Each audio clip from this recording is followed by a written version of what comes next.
welcome back to Dev Game Club, a weekly podcast in which two veteran game developers discuss formative games in depth. I'm joined, as always, by my co-host, the man voted by his high school class the least likely to finish his homework, Tim Longo. And that's particularly apt this week, isn't it there, Mr. Tim Longo? Oh, is that why you chose that? Oh, yeah. Well, we'll get to that. Yeah.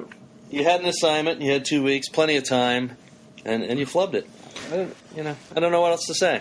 I was always known to be a procrastinator, I guess. I guess you were. I know, comedy of errors, lots of stuff going on, and sometimes we don't have time to play games because we make them. That's pretty true. Yeah.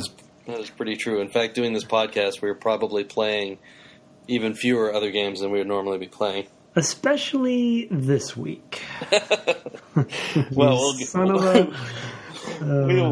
will get to that. I don't know.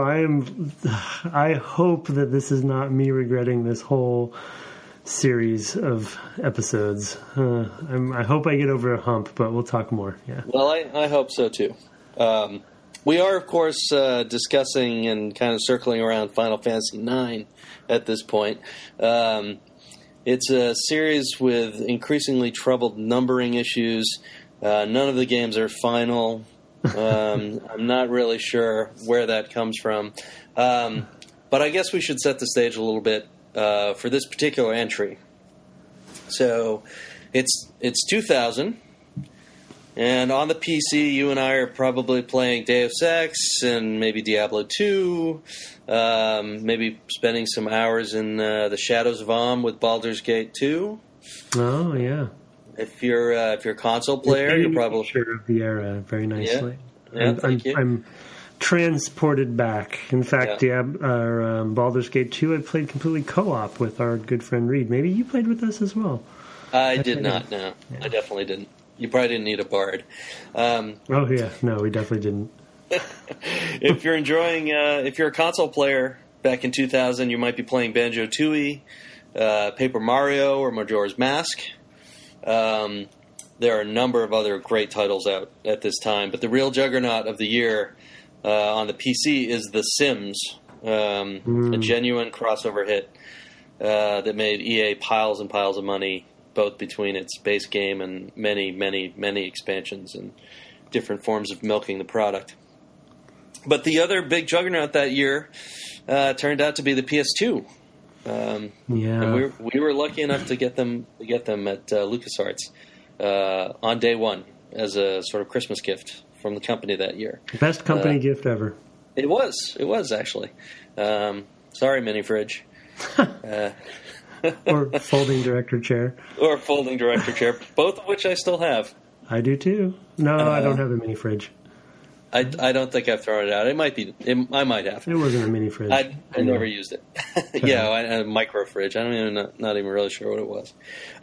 Anyway, the PS2 had a really great feature which gave it kind of a leg up on any competition it might have, and that was backwards compatibility.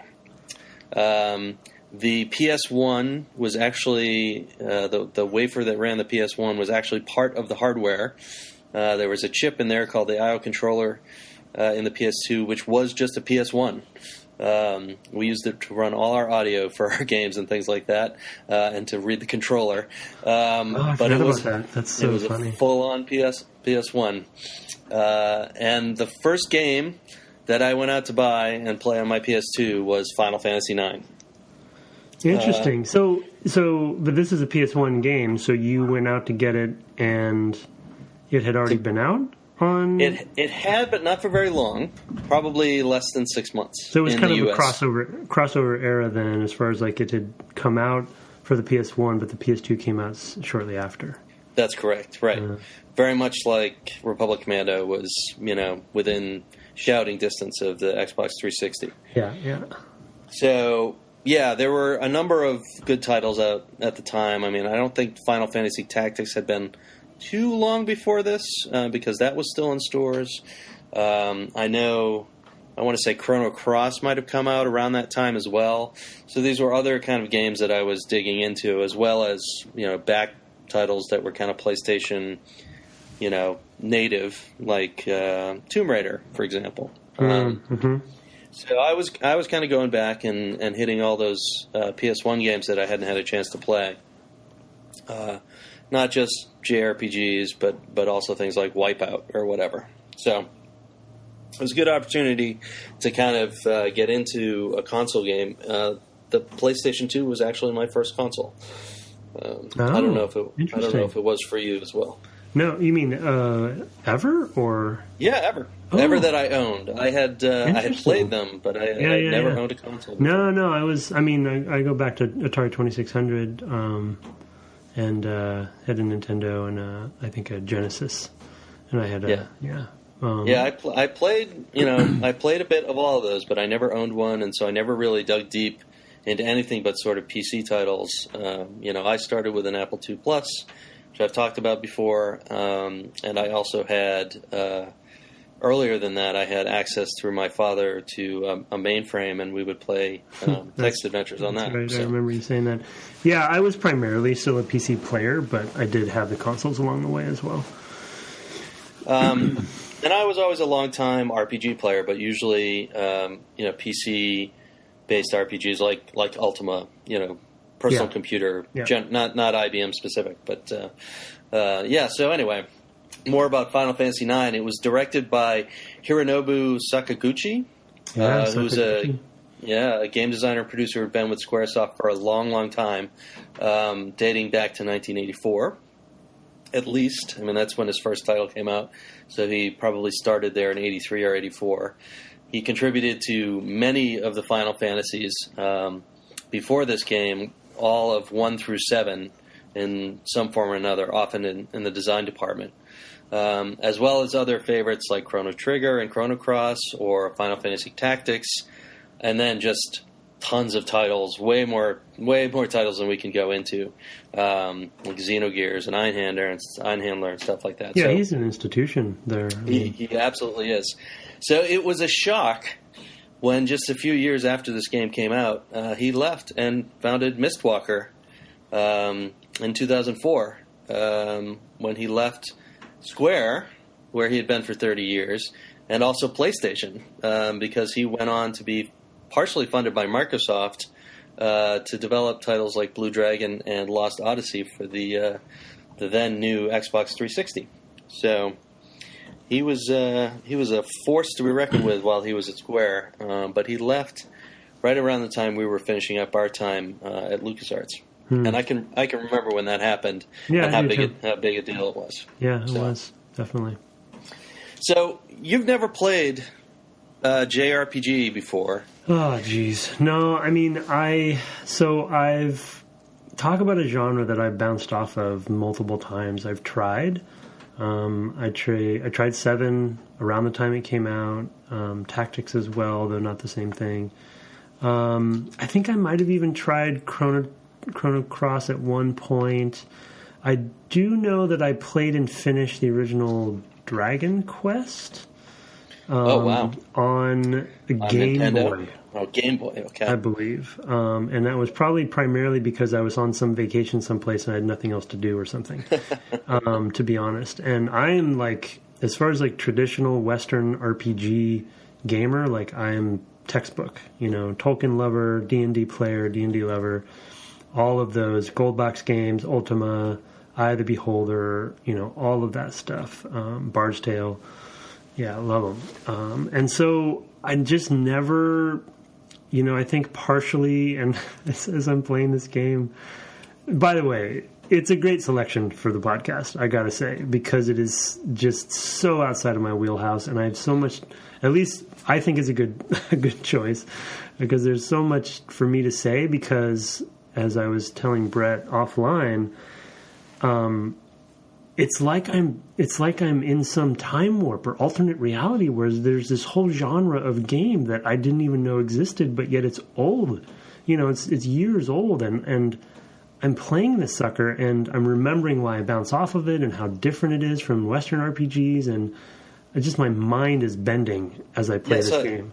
Before we get into the game, discussing the game proper, which I guess we'll spend a lot of time in the second half doing, I guess what I'm most curious about like I've played since this one. I have played easily a dozen, and maybe close to 2 dozen JRPGs. Oh shoot! So, yeah, I've played of the Final Fantasies alone. I've played 7, 8, 9, 10, 10-2, 12, and Tactics, which is kind of not in the main line, as well as 6, which I played on either my DS or Game Boy. They had a Game Boy Advance. I think they had a cartridge that had 2 of them on it, and I think that was maybe 5 and 6, or maybe 1 and 2. I don't even remember. That one was particularly forgettable. I've played a couple of Persona games. I played Kingdom Hearts. Man, that's just so many hours. Yeah, I played Wild Arms 3. I played Dark Clouds 1 and 2. I played Dragon Quest 8. I love Dragon Quest. I would probably play more of those if they were still going. I played Chrono Cross right around the time this came out. I played Skies of Arcadia Legends on the GameCube. And I know I'm missing some. Most recently, the one I've played is a game called Ni no Kuni, which was Studio Ghibli art. Which I played some of that too. Yeah. Yeah.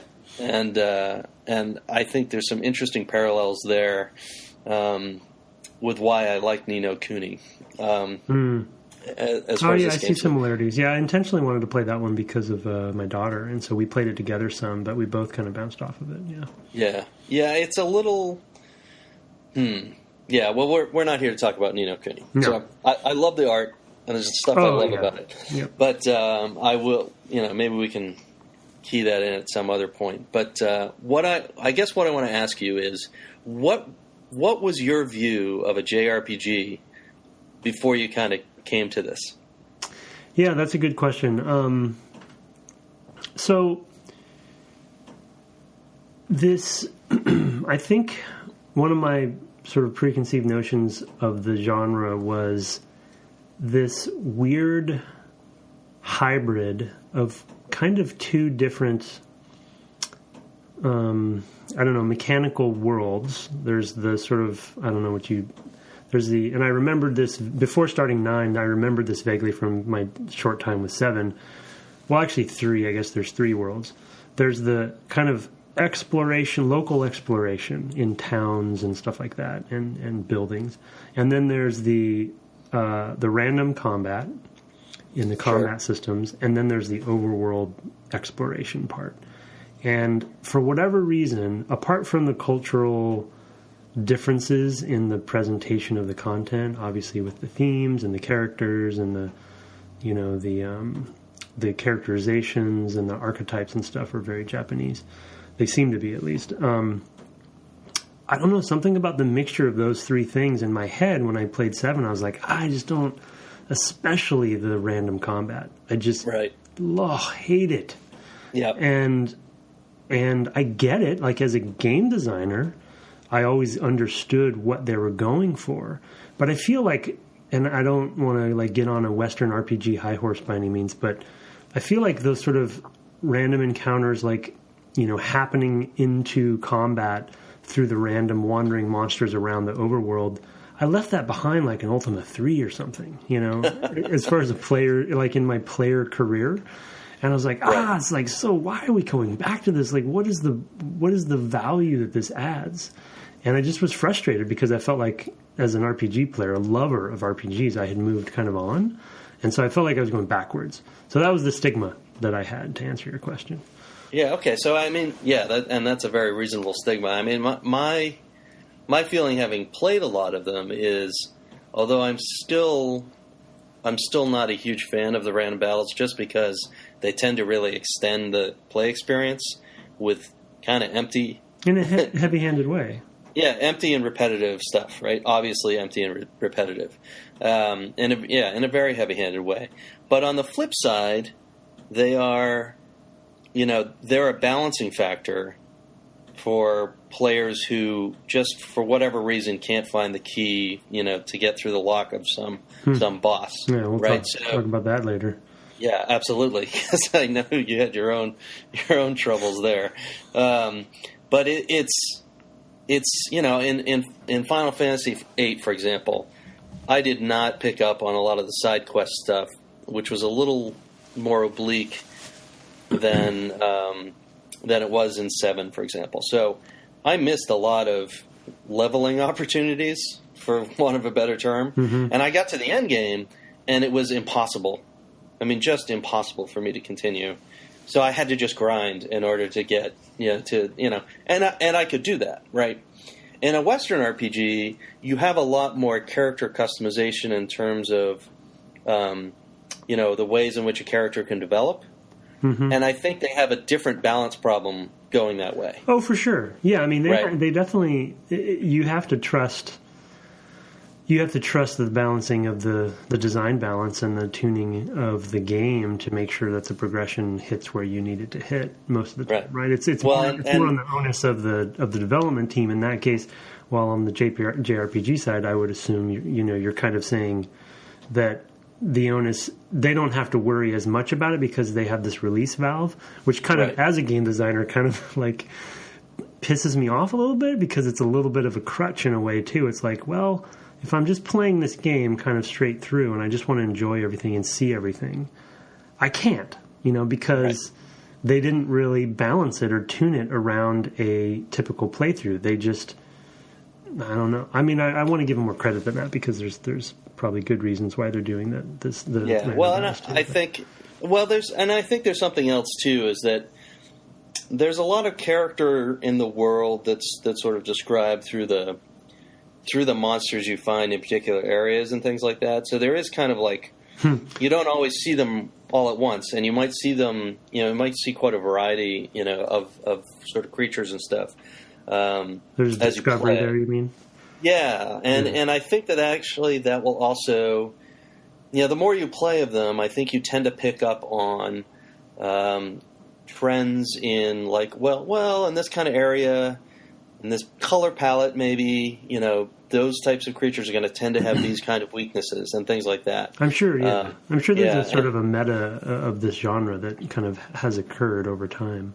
Right, especially absolutely. With a lot of designers working on multiple ones. Yeah, later I have a small story about sort of that random encounter exploration that I did and some funny results at one point. But I mean, I don't know if this is a good way to put it. We talk a lot about this in our day jobs, but and again, I don't want to kind of be too reductive about it because I want to be open-minded going into this and not kind of like close the book on it too early. But I feel like that kind of balancing and tuning is more of a subtractive approach versus an additive approach of maybe a more Western RPG where secondary content, secondary quests and stuff, they are additional options to overpower level your characters, and you can do them or not, but if you do them, they only help you versus...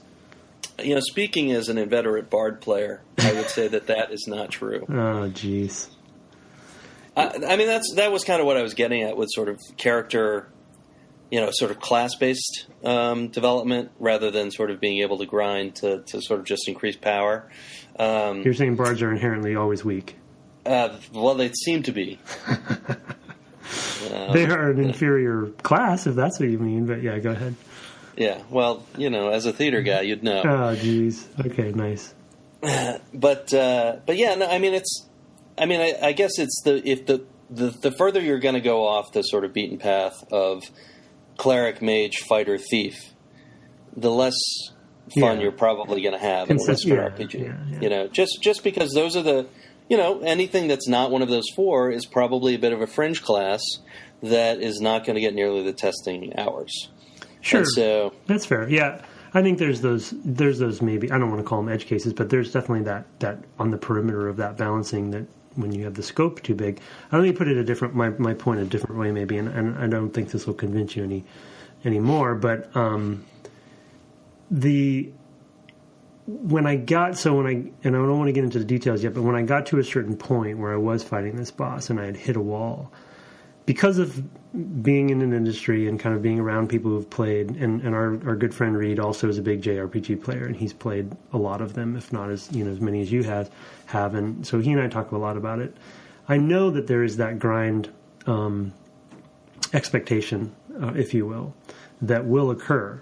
And so I got to this place and I thought to myself, okay, I'm probably underleveled for this. And now this is that point in time that I've heard about for so many years, my whole life, basically, that I need to go grind.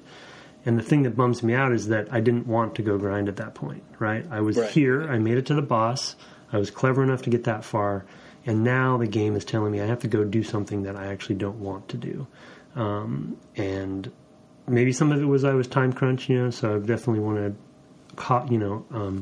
I want to own up to the fact that I was rushing to some degree because as you said, I hadn't done my homework. So that's not their fault. That's my fault. But anyway. Yeah, and certainly I had advantages, right? I have played this whole game before and another, 15 or 20 JRPGs. Yeah. When I think of JRPGs, now that I've played many of them, I tend to think, just if somebody says, here, play this JRPG, I'm thinking turn-based battles, probably something like elemental magic, rock, paper, scissors a little bit kind of stuff.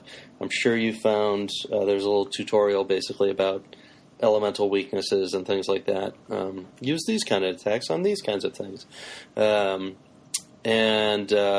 along with that, probably some kind of status effects. There's many common ones. In the Final Fantasy ones, there are always things like blindness, being turned to stone, which is, I guess, petrify, then being made mute, silence, etc. Yeah, silenced. That one's pretty common in westerns as well, Western RPGs. That's true, and things like that. Poison is very common. We haven't run into that yet. And then the other one was, at least mechanically, job systems. So that the way you level your character, it might differ from game to game in terms of how it's expressed, but you typically assign a character some kind of role, and through that role they're going to get better and better at that particular type of combat. So in Final Fantasy X2, you actually have different outfits that the characters in the party can wear, and based on what outfit they're wearing, they're powering up different skill trees. So something similar is going on in Final Fantasy IX. That's why I bring that up. Oh, what? Aha!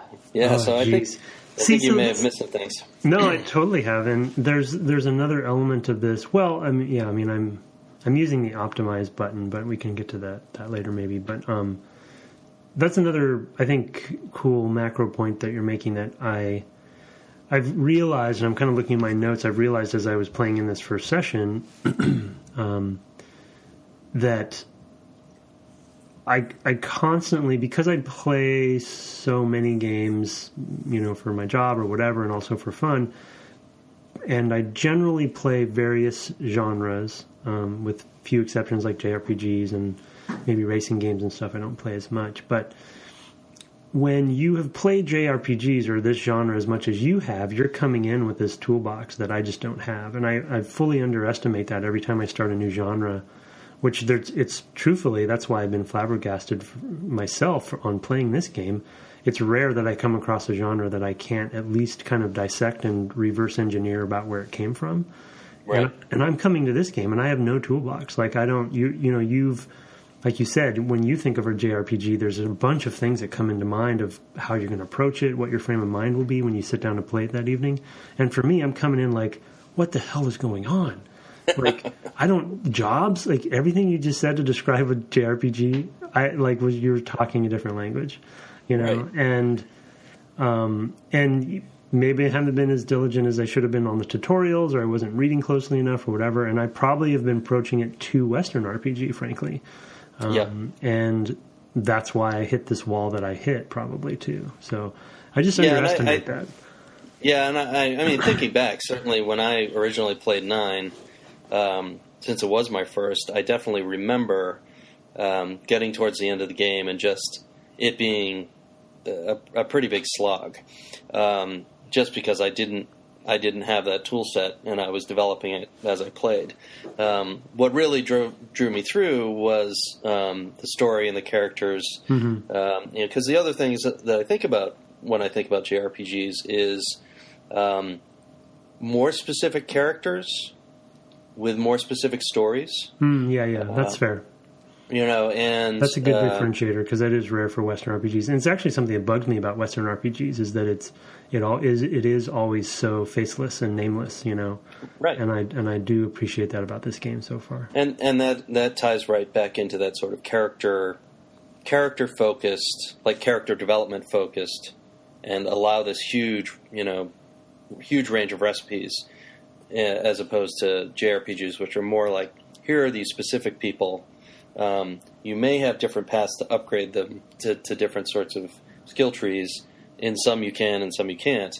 But they are particular people. And so, I do really appreciate that. And it often also feels like they have some story that's taken them to where they are at this point when you're joining them.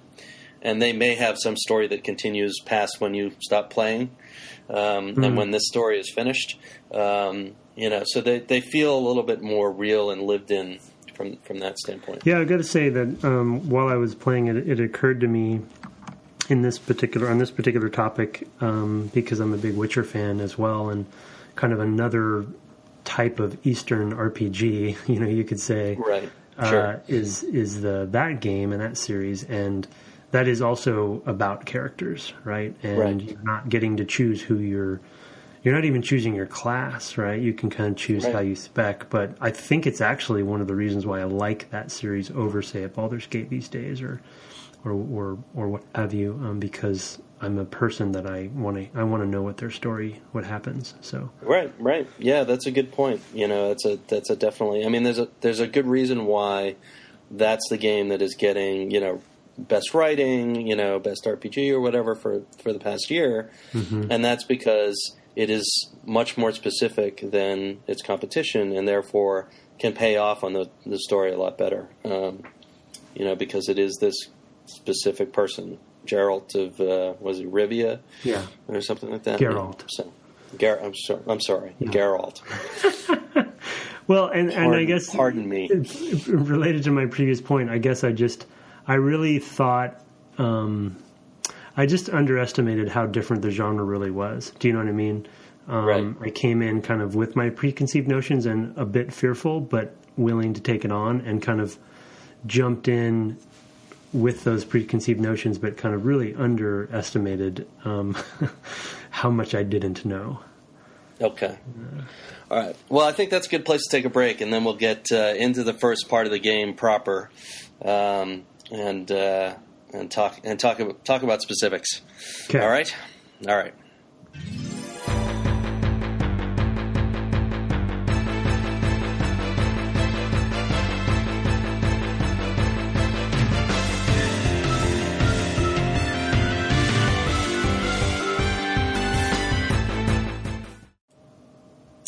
Welcome back from the break. We're going to get into the first part of the game proper now, and really talk specifics about that first. For me, 7.5 hours. For Tim, who knows how many hours? We'll see how many it takes him to get further. But my question to you, Tim, is having only played a bit of one Final Fantasy before, which was Final Fantasy VII, were you surprised by the lighter tone of the opening of 9, and did it please you, or did it leave you wishing for the sort of grittier tone of Final Fantasy VII?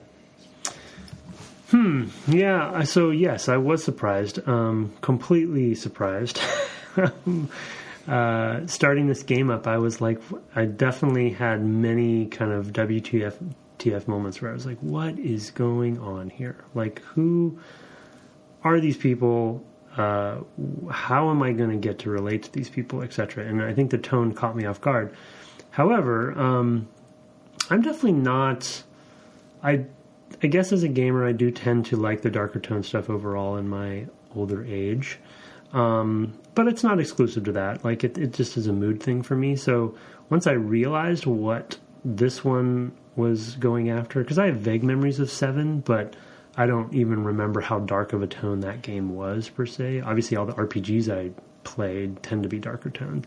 I think angsty teen more than super dark. But, yeah. I mean, it's a darker world, for sure. Yeah. But, I mean, we talked about Ni no Kuni a little bit and Miyazaki and stuff, and I really appreciate that stuff quite a bit. And so there's a charm that kind of washed over me over time as I've been spending more time with this game. I think not to get too sidetracked, but one thing that I do worry about is so far I haven't really felt any of the characters have been relatable to me, though. And so I've had a hard time caring about them very much, especially Zidane, or Zidane, or however you want to say his name. Yeah, I know. We can just say Z. Z, I mean, he's just basically the Bieber of this game that, just totally irritates me. Wow. So far. So I hope he has some great moments coming up where he justifies himself and his actions. But I'm going to, on the basis of that comment, I'm going to recommend you stay away from Final Fantasy X. Just saying. Because I've always heard that was he in that too? No, it's just that Titus, the main character, is Mr. Boy Band. I mean, there's no two ways about it. Yeah, he's not great. Yeah. I can't remember. He has I'll have to look it up. He was voiced. Yeah, that was the first one that had voice in the series, and he was voiced by like a child actor, like maybe that kid that was on that Tim Allen show. The Son. Yeah. Jonathan Taylor Thomas, maybe. I remember. I think that was his name. Yeah, it was not great. Oh, we're getting some thunder here. I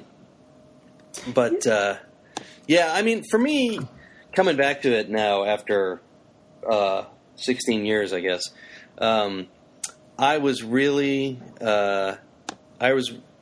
kind of blown away by how charming it was. I remember this story, or at least parts of this story, very, very well, and particularly the end I remember very well.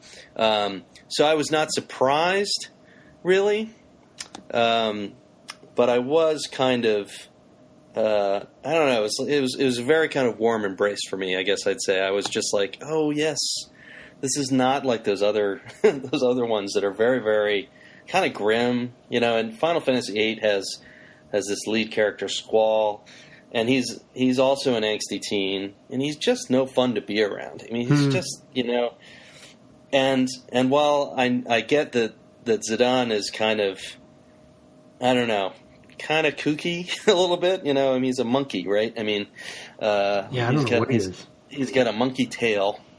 Yeah. He gets called monkey by some of the characters, so I kind of take him as kind of an anthropomorphized monkey. I mean, there are other characters who are a bit of a trickster, right? I mean, it goes with exactly.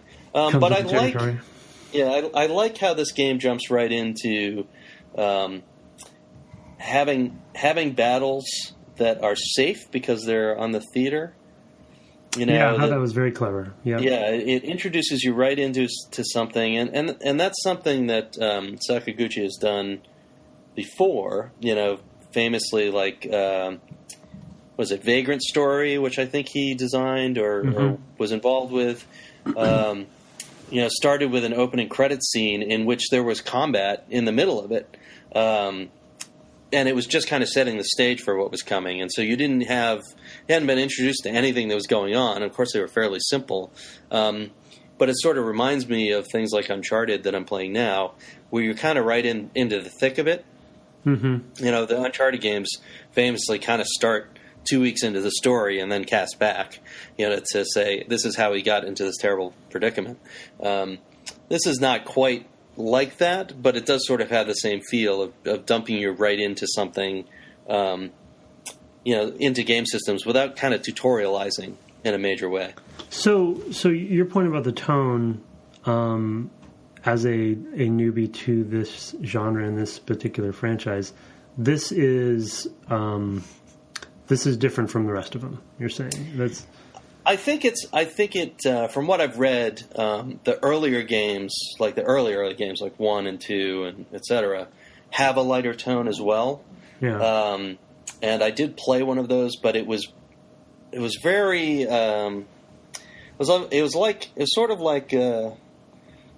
sort of at the same era as, even earlier than maybe a Gold Box game. So there was not a ton of room for a lot of characterization, and I don't think that the translation necessarily was kind of a top priority. So I feel like a lot of stuff didn't come through, and there are also just limitations, right? I mean, whenever you translate from Japanese, you've got these like character limitations that are really hard for localizers, right? So, for example, if you chose to name your characters, you only get 8 characters. Mm-hmm.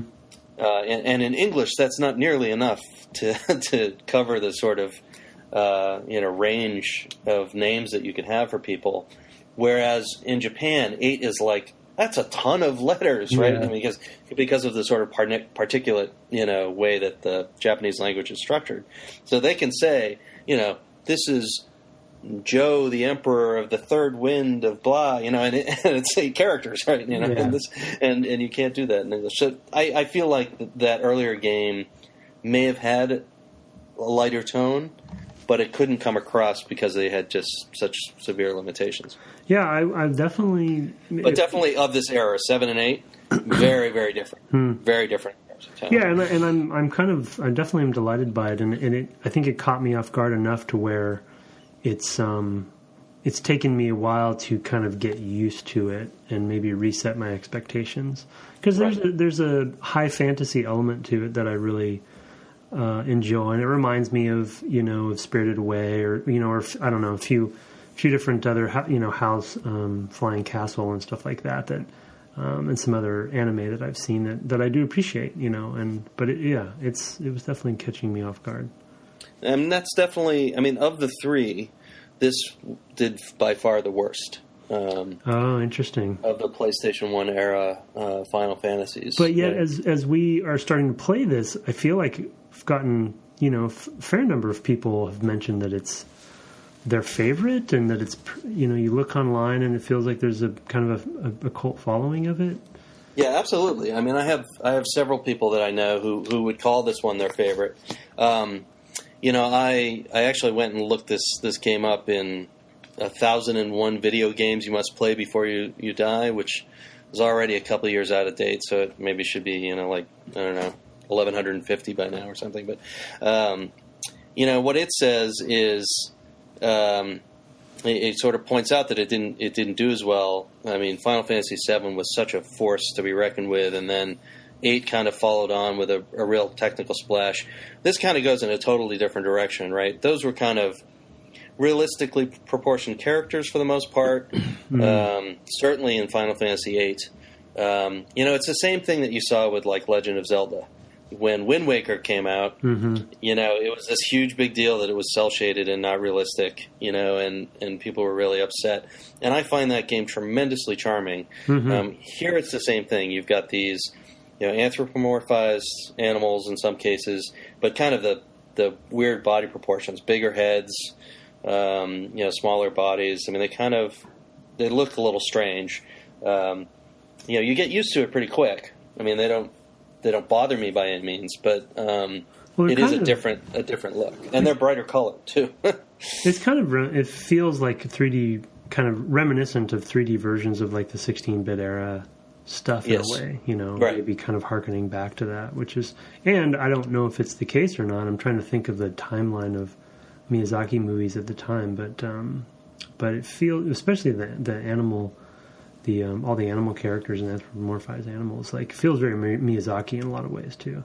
Yeah, it does. Well, and certainly he's a huge force in Japanese culture as well. Anyway, so this game kind of drops you right into it, and I really appreciated that.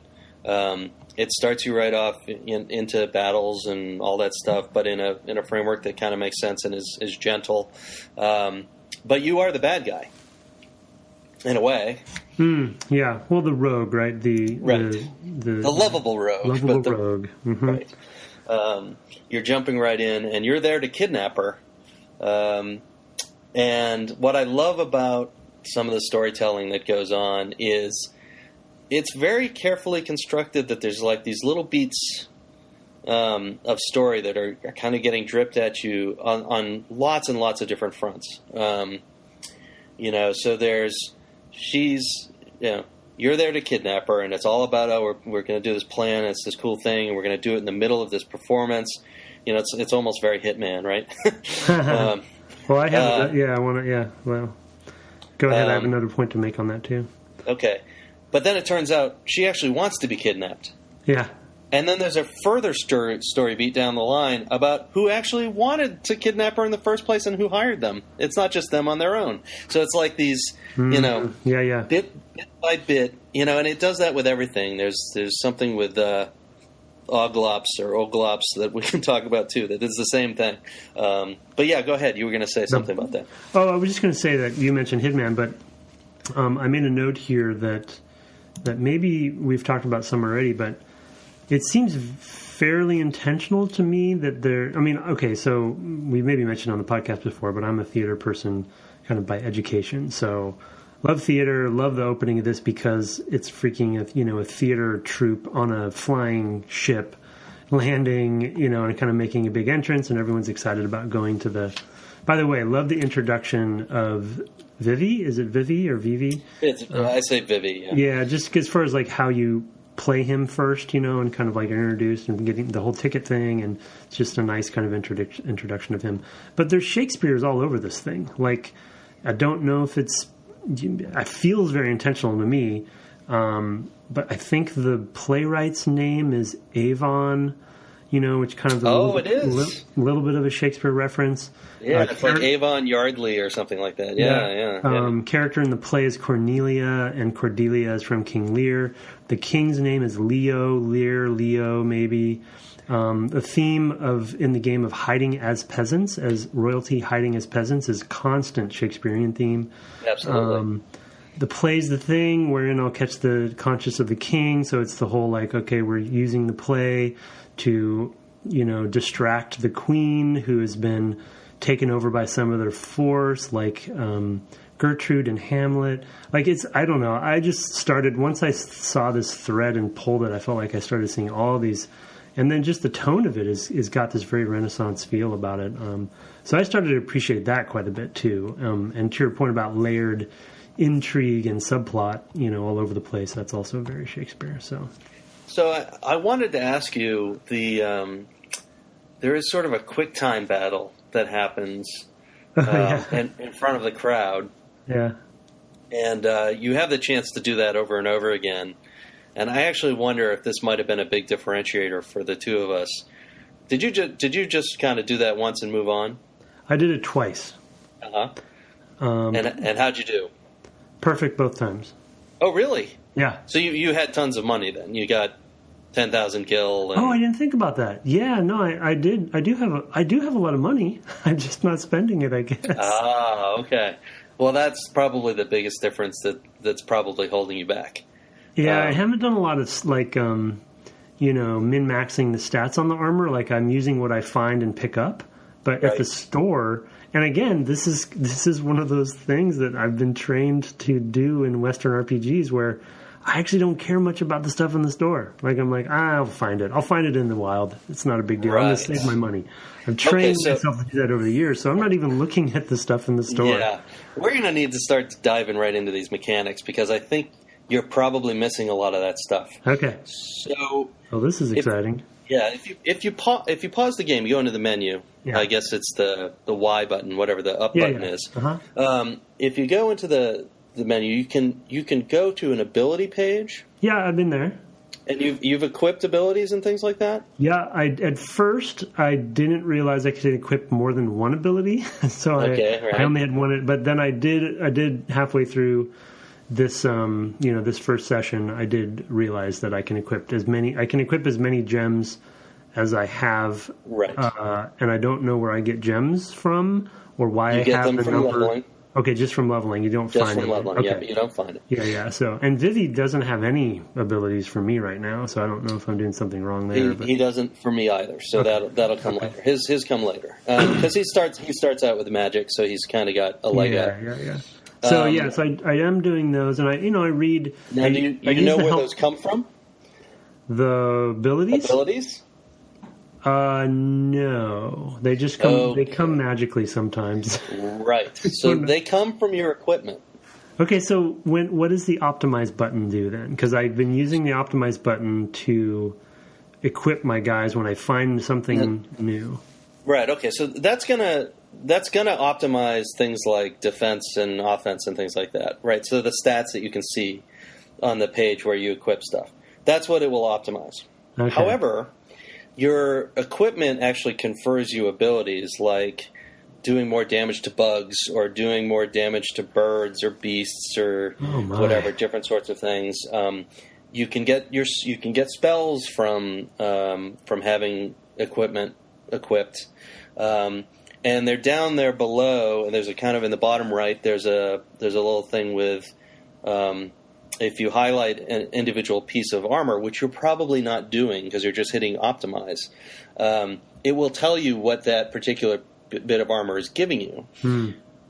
But you only have that ability until you take off the armor, unless you wear it long enough that you just absorb the ability. So there's like a... I did notice a bar, that you... Yeah, so there's a bar there, right? Yes. That bar fills up through combat. Got it. Not just running around. You actually have to have the combat, which is another reason why you have the random battles, because you need to have enough complete battles in order to power these sorts of things. So there is kind of a tie-in mechanically to why the random battles make sense. So you know, Vivi, for example, you know, I got him I don't know, like a steepled hat or something like that, and that gives him maybe thunder and blizzard. So he gets additional spells through those as well, and he has to power them the same way. To learn them, he has to wear the armor long enough to learn them. So part of what you're going to end up having to do in general is to kind of keep an eye on that stuff and specifically put stuff in because you want to learn the thing, whatever it is. And once you fill that bar up, then you will have it permanently. Right. Once you fill that up, you have it available to you permanently, and then you still have to spend the certain number of gems or whatever. Got it. Okay. Right. So that is a part of when I said job systems earlier as a JRPG thing. That's kind of how the job system manifests. But when you say jobs are related to the armor? They're basically abilities, right? So they're ability trees, skill trees. They call them jobs usually in Japanese games. Like Final Fantasy Tactics, you'll remember there's classes that you can kind of level up into, and those are usually called jobs rather than classes. Yeah, I thought jobs were the equivalent of classes, but then with the whole armor stuff that you're talking about in this game, I guess the job is related to the piece of equipment, or is the job related to... I would say it's more that each character kind of has a class that's innate, right? Yeah. You're Steiner, the guard, who we'll get to, the master of the... He's a captain, dude. The captain of the Knights of Pluto. He is going to have abilities that Vivi's never going to have. Okay, yeah. He's going to have a lot of very combat-focused abilities. You know, he gets beast killer and bird killer and bug killer or whatever. He gets those things pretty early with his starting equipment, and you don't have to wear it too long before he's got them and things like that. So you're going to see that sort of stuff come from what he has, and then the stuff that he wears, Vivi, for example, can't wear. Certain the helmets and the whatever. So they are kind of channeled that way, sort of by design. But they still have to be powered, and you might still make a decision. I think it leads to interesting decisions of whether or not you care enough to grind for a particular ability, or if you'd rather just maybe come back to it knowing that might leave you offensively or defensively weak for a period of time. So you really do. It's really helpful, I think, to kind of manage that stuff very directly. Yeah, I mean, clearly, and I guess that to your point, that does help. I don't know, justify, but it helps support the random encounter system a lot more because they're powering things. Yeah, and you could get a piece of for whatever reason, find a piece of equipment that does have an ability associated with it that if you didn't have random encounters, you could have cleared a dungeon and not had an option to level it up at that point. So I see that. Yeah. So this is clearly a whole.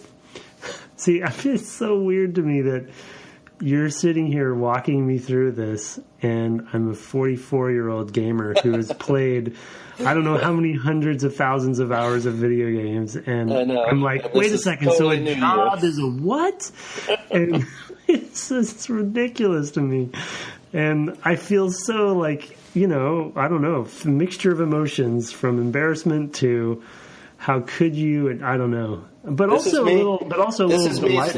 This is me slipping on the Hitman 2 banana peel, right? I mean, it's, No, it's good. You're getting me back on this one for sure. It's very similar, kind of, because that was a thing that I was totally unexposed to. Mm-hmm. And that's that's a punishing game in a different way, right? And you gotta embrace that. Yeah, different things. Just like here, and that's like I said, I definitely want to keep my open mind on this, for sure. Even though it's been impenetrable for me for a lot of situations. So the other thing that I really appreciate about the game, and early on in the game, and you were kind of pointing a little bit to it, but the themes in these games show up pretty early. Every character is contributing to some degree to a theme, that the story is trying to sort of explore. And here it's, a lot of it has to do with, how your appearance or your birth station, for example, determine your role in life. Status, yeah. Yep. And status. And it's very strong language too, right? I mean, Vivi is called a slave and practically the first thing anybody says to him. Yeah, I've been actually fairly surprised at a few things. There's another one. They actually used a curse word at some point. I forget. Somebody said just this random character. I forget who it was, but just the tone. Even though there's the light tone and the playful tone, I totally agree. The themes are super. Like there's more going on. Well, at least my perception. I don't know if there actually is more going on, but my perception, especially with Vivi's storyline and status, by the way, big Shakespearean theme as well. Yeah, absolutely. And peasants and royalty and the caste system and everything. And so it's really interesting to have it in this context. And whatever's going on with Vivi's story is super interesting to me right now, especially with all of the black mages, the automatons and stuff. Like, right. Getting a really interesting vibe from that. Like, not to jump in, I don't know if you want to hit story stuff soon or not, but like the mist, like something's going on with the mist that I'm super creeped out about, and I'm not sure what they're getting at. But it does seem there's a lot of symbolism going around when people are talking about stuff, and that seems pretty cool. I love that a lot of it, it's... Another theme of progress, by the way. Sorry to interrupt, but the sense of progress. Like somebody mentioned, there was a line about in the old days I used to ride chocobos around, which just because of my proximity to it, I know what a chocobo is. But I noticed there aren't any so far, and they're all riding steam engines and mist engines or whatever. And so this sense of progress is another theme. Well, I love how. How much what you look, how much of how you look, impacts your role, in this game. And also it's just kind of asking how much freedom and control do we have or do we want over our own kind of self-actualization or, in our own kind of determining what we're going to do with our life. You look at Sid, who's a recurring character in Final Fantasy games. Oh, really? The regent. Yeah, the regent. A character named Sid, usually with a big mustache and probably bald, shows up in, I think, all of the played. Usually has something to do with the airships. He's usually an engineer of some type. Here he's a engineer and royalty. But he's in many of the games. I won't say all because I haven't played them all. But he's kind of a recurring character. He's sort of he fulfills a role in every game. He's an archetype for sure, and he's just named Sid every time. But I love when his capabilities are so diminished because he's an oglop, like a cockroach or whatever, right? The bug. And that was another case where I just love. It's totally silly, but I do love, like, there are two separate little scenes with oglops before that happens. Mm-hmm. It's not just coming out of nowhere. It's not totally. I mean, it's wacky, but it's grounded in the world. It's consistent. It's consistent, and it's worked back through, and it makes you laugh when it happens. I mean, it's very funny when she's like not really put off by oglops, but she wants to fit in. So she pretends like she is, and then when her uncle is one, it's like, oh, okay. So there's that too. Also, maybe, I don't know, some Kafka influence there. Oh, yeah, maybe so, yeah. It hasn't come up, and he doesn't have a rotten apple stuck in him anywhere, but it's possible. Certainly he feels diminished, and so that's really interesting. There's also been, there's a few other kind of small moments that I'm kind of surprised by. What was it? One of the inn owners got caught cheating on his wife, and so so there's like a little adultery thing going on. There's the addiction to weed, possibility. Well, there's this whole town that is basically kidnapping people. Yep. Body snatcher style, body snatching, or cannibals, and if it were Fallout or something, it's a town that has gone bad. It's taking taking the lazy, evil way out, doing bad things. But it's so good for everyone. We don't have to work so hard anymore. Yeah, and they make a lot more money. Yeah, one of the guys actually said that. It was like, this is much easier. We make more money, and there's like no mention of the actual morality of what they're doing. No, but that's why I texted you, like, this is the craziest. I don't like the juxtaposition of the two things, like the tone of things, and like coming in as, let's get some nice happy Renaissance game, It's like, oh, cool, this is going to be playful, and then these weird things pop up, and I'm like, how is this? So I don't know if it's a cultural thing or if it's just something I'm just not used to. I mean. I'm a big Metal Gear fan, and so the different cultural influences, I definitely try to appreciate. But it's just, I got to hand it to Sakaguchi or, whomever, wherever this stuff comes from. Like, the combination of these themes with the tone seems really interesting. Yeah, I think it's very fertile. I certainly, obviously, I love this game for a reason. And I think it bears out a lot of this stuff. Certainly, I think Vivi's story is fantastic. In particular, I really, really love what happens with Vivi, and what and I think he's really kind of, in a lot of ways, the soul of the story. And I think that's why we start with him. There's other stuff that's going to happen that's very vital, but he is a really, really important part and ties directly into these themes I've been talking about.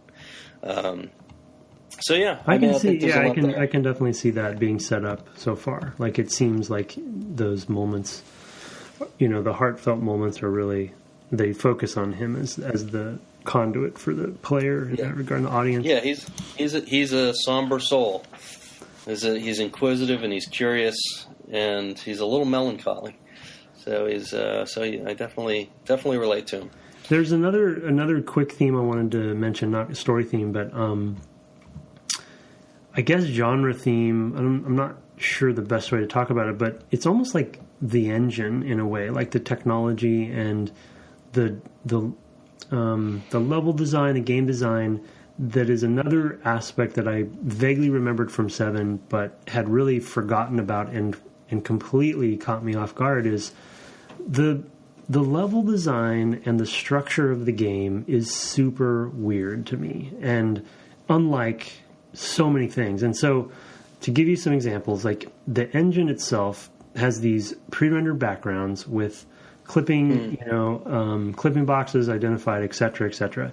And then there's times when pre-rendered movies will seamlessly play through the pre-rendered background. So there's this interesting, like on the PlayStation 1, I can imagine it being just mind-blowing.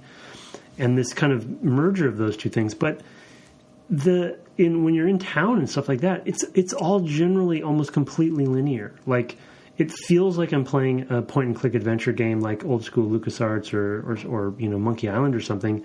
But there's actually very little adventure to it. I'm really just kind of going from point A to point B. And I guess being immersed in the world in that way.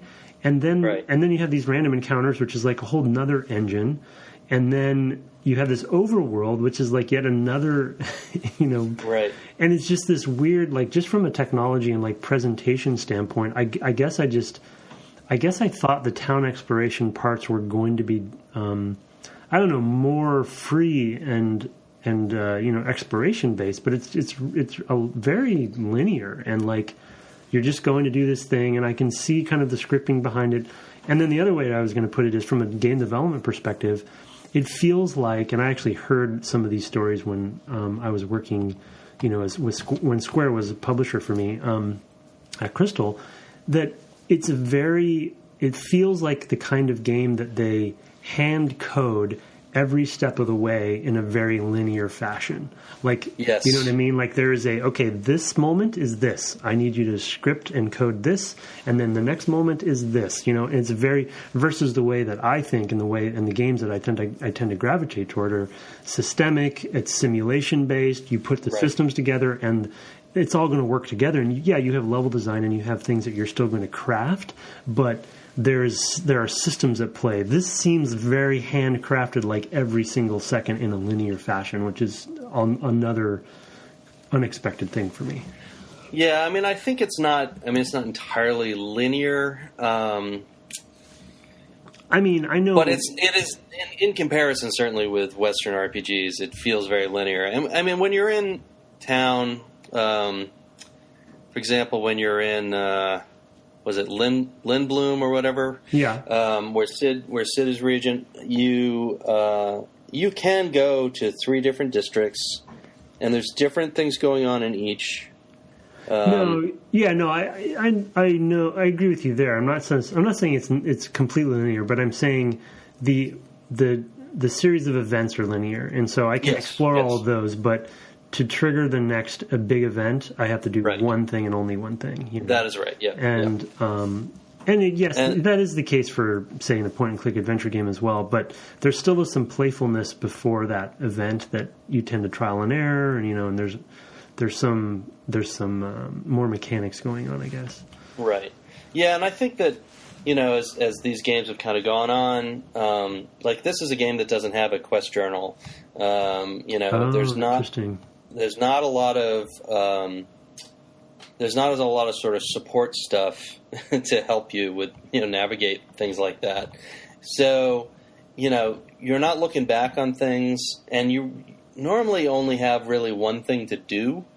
I think what this game in particular kind of excels at that I don't remember too much in 7 or 8 is the way it's telling lots of parts of the story with the active time events or whatever they're called. Yeah, those are interesting.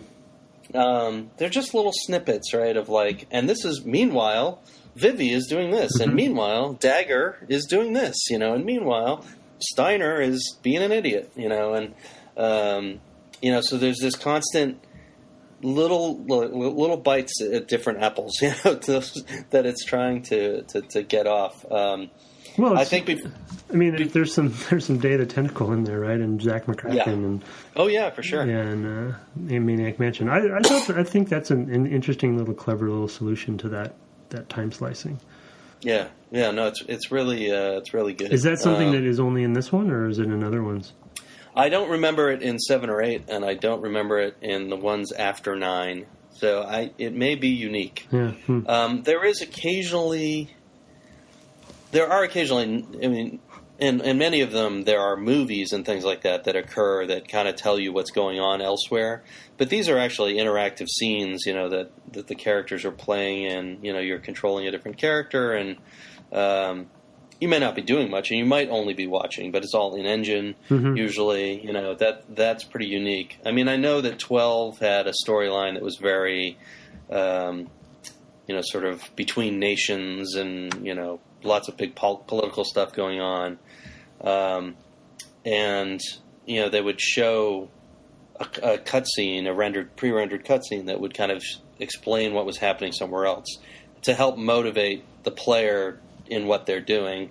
This is more very personal to the individual characters, and it does really feel unique that way. We've gone on quite a while here. I want to make sure we address your "I'm stuck." Oh yeah. I'm stuck moment. Is there anything else in the story, or like the stuff that's been going on, that you want to touch on? Like I found the black mages scary, this time, just like I did last time. Yeah, they're terrifying. I mean, the 3 black waltzes. I mean, the waltzes. Yeah. Well, I even think that the army of them is also.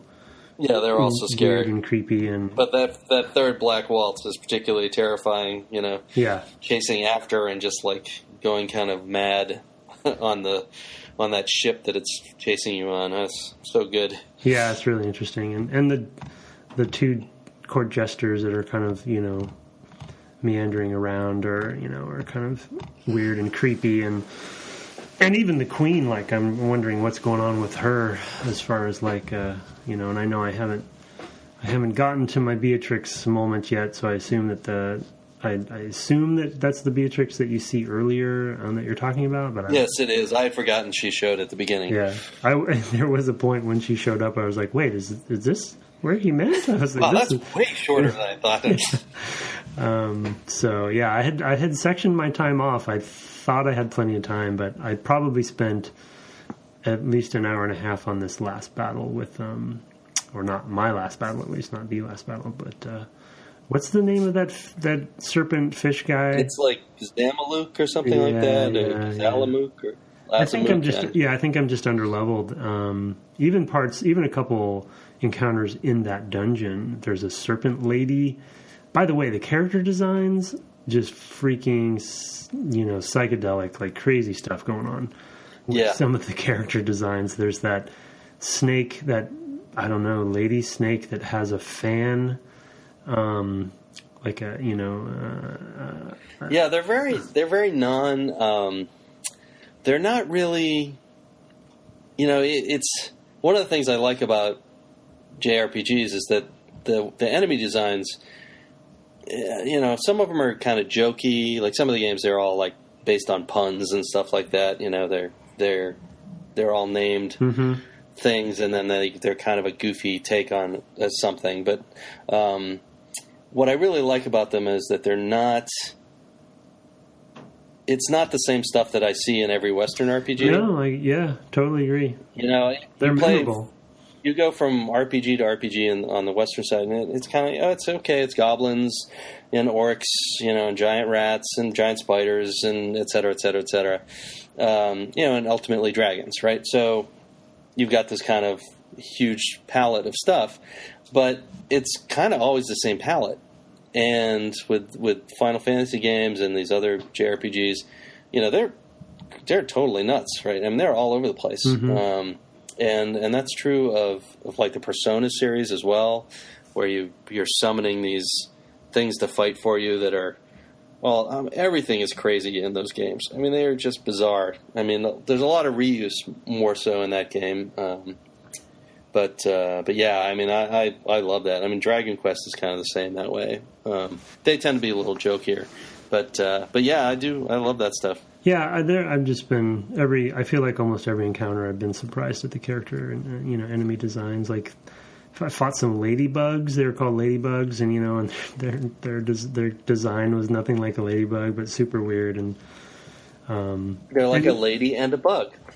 Yeah, man, I don't know. They had some weird armor on and stuff, but it's just I got to hand it to him for that kind of sticking to that, or just having fun with it, And I bet you, I mean, I assume people who are listening to the podcast or whatever are kind of screaming at the speakers, because saying that that's one of the things they like about JRPGs, which is fresh for me, and I've been missing out all these years on. So you got stuck at the end. Probably, like, I don't know if you went and synthesized any weapons. Did you do that? Synthesized? Oh, boy. Right, so, yeah, you remember, we haven't talked about Moogles either. So the Moogles are the little Cupid doll people. Yeah, they're great for saving the game.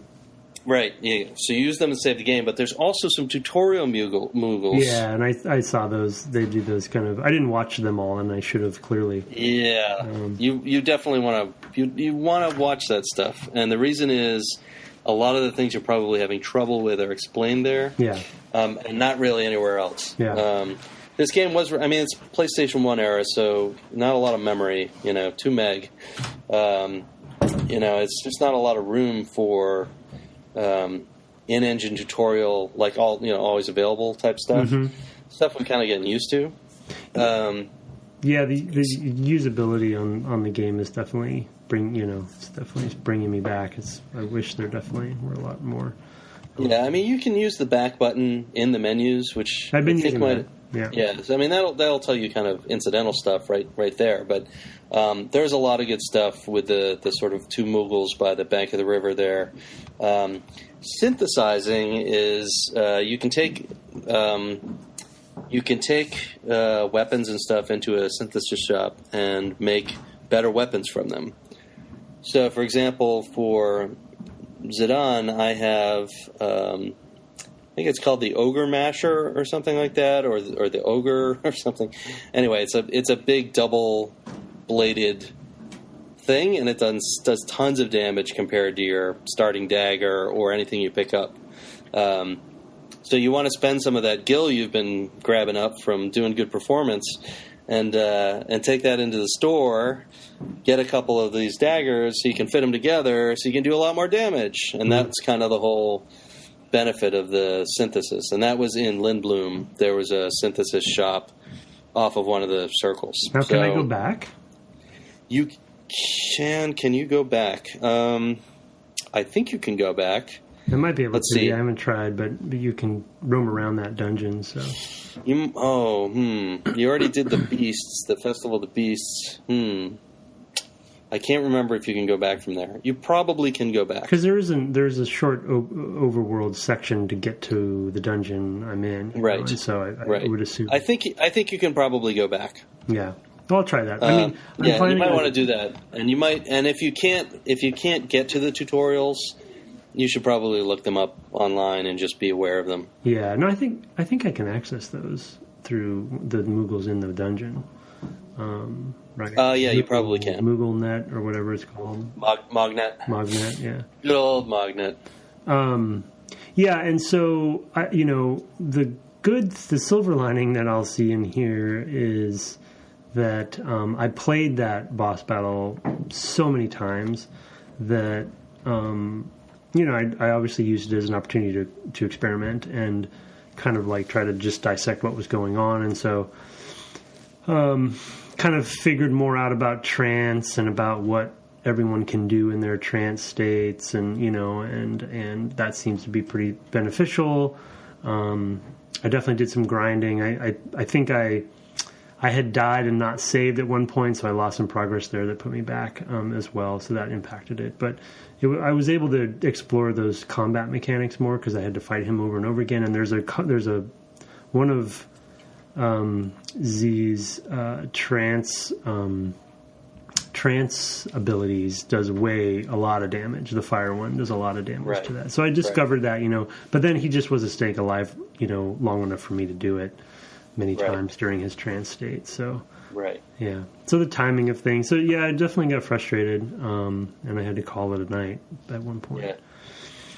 Well, that's tough. It can be frustrating. Definitely a lot of grinding often in these things. You were not wrong about that. All the random battles, are there for that purpose, but they can be frustrating.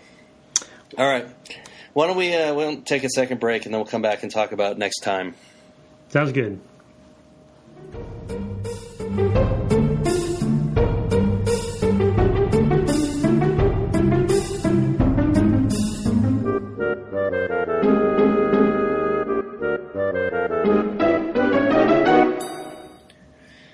welcome back from the break. Just going to do a quick outro segment. You still up for some more Final Fantasy IX there, Tim? I am. It is growing on me. I think, like I said, I'm going to keep an open mind and keep pushing through. Embrace, what the game is pushing at me, and I'll get through it. Yep. No, I do think it is a late PlayStation 1 gem. So I think it is worth playing. Yeah. It looks great.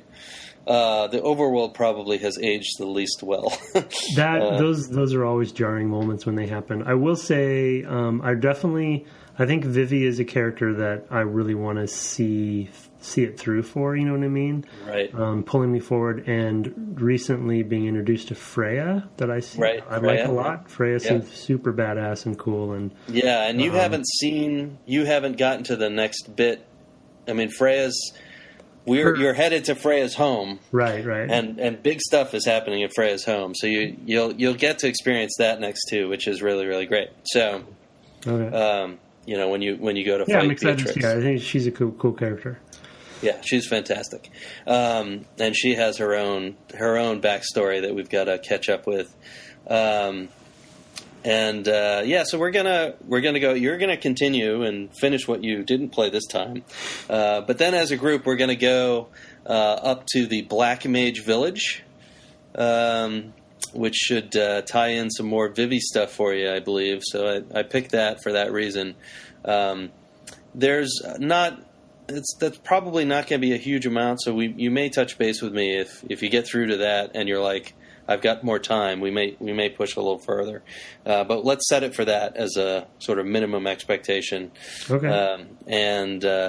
There's other great stuff that happens, but I think we'll just start with that. I think as you're kind of getting your feet wet in JRPGs, you probably want to take it easy and not try to push too hard. But text me or whatever if you get through the Black Mage Village and you're chomping at the bit for more. We'll talk about where to go beyond that. So, okay. All right. Yep. Okay. Well, in the meantime, where can people find you on Twitter, Tim? Tim Longo Jr. is the Twitter handle. And I'm at Brett_Duville. The podcast is at Dev Game Club. It's also devgameclub at Gmail and devgameclub.com. You've probably heard this before. We would love to have email from you, so feel free to shoot us an email. Any sort of feedback is welcome. Doing a Japanese RPG this early is actually partly due to user feedback. So if you have games that you're curious about or just want to know why we're so crazy, by all means send email to Tim at devgameclub@gmail.com. And if you have a moment, go up and rate us on iTunes.